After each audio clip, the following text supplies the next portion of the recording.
wabarakatuh. Halo teman-teman semua, perkenalkan nama saya Nadebula Septana. Di sini saya mau mempresentasikan hasil kajian saya yang berjudul Kajian Psikologi Sosial terhadap agenda setting, pengaruh sosial, dan literasi informasi dalam komunikasi publik. Jadi saya akan menjelaskan dari latar belakang. Jadi sekarang kita itu hidup di zaman digital ya, dimana informasi itu gampang diakses. Kita bisa dapat berita dari Instagram, TikTok, YouTube, bahkan WhatsApp. Nah, yang menarik itu sekarang kita bukan cuma jadi penerima informasi, tapi juga ikut nyebarin informasi. Masalahnya, nggak semua informasi itu benar. Kadang ada yang hoax, ada yang belum jelas sumbernya. Makanya di sini penting banget yang namanya literasi informasi, biar kita nggak gampang percaya dan bisa mikir lebih kritis. Selain itu, belajar nggak cuma di kelas. Kita juga belajar dari media, lingkungan, dan juga dari pidato tokoh publik. Itu yang disebut pendidikan non formal. Lalu yang kedua, saya akan menjelaskan dari tujuan penelitian. Nah, tujuan dari kajian ini adalah menganalisis isi pidato dari Prabowo Subianto, terus dikaitkan dengan psikologi sosial, pendidikan non formal, dan literasi informasi. Dari bab pembahasan, saya akan menjelaskan yang pertama, yaitu kemandirian pangan dan energi. Di pidatonya, beliau banyak menekankan soal kemandirian pangan dan energi. Nah, ini masuk ke konsep agenda setting, yaitu ketika tokoh publik mengarahkan perhatian kita ke suatu isu. Jadi karena sering dibahas, kita jadi merasa, oh ini penting banget nih. Secara nggak langsung kita juga belajar dari situ. Itulah contoh pendidikan non formal. Tapi ada sisi lain juga. Kadang kita terlalu percaya karena yang ngomong adalah tokoh penting.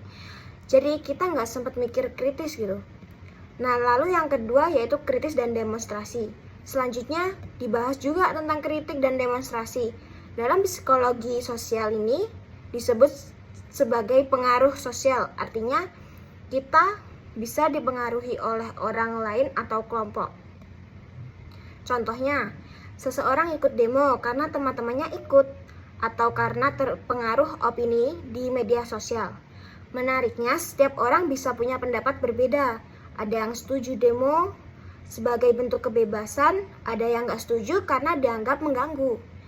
Di sini, cara pemimpin menyampaikan pendapat bisa memengaruhi cara kita melihat suatu kejadian. Lalu yang ketiga ada kerjasama lintas sektor. Di pidato itu juga dibahas pentingnya kerjasama. Artinya masalah besar nggak bisa diselesaikan sendiri. Harus ada kerjasama antara pemerintah, masyarakat, dan berbagai pihak lainnya. Dari sini kita belajar bahwa kerjasama itu penting. Dan kita sebagai masyarakat juga punya peran. Nah, yang keempat, keamanan dan kebebasan berpendapat.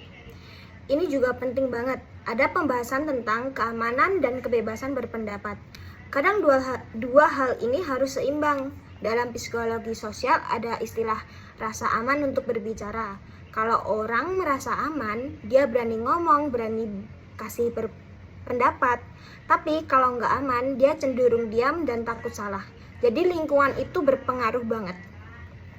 Lalu yang kelima ada pentingnya berpikir kritis. Di bagian akhir ada ajakan untuk nggak mudah percaya informasi. Ini relate banget sama kehidupan kita sekarang. Kadang kita langsung percaya berita karena viral atau yang ngomong orang terkenal padahal belum tentu benar. Makanya kita perlu cek sumber, bandingkan informasi, dan mikir dulu sebelum percaya. Jadi, kesimpulannya, pidato Prabowo Subianto itu nggak cuma soal politik aja, tapi juga bisa jadi media belajar untuk masyarakat. Dari situ kita bisa nambah pengetahuan, membentuk cara berpikir, dan juga sikap. Tapi tetap kita harus punya kemampuan berpikir kritis biar nggak gampang terpengaruh. Mungkin itu saja yang bisa saya sampaikan. Terima kasih banyak atas perhatian teman-teman. Wassalamualaikum warahmatullahi wabarakatuh.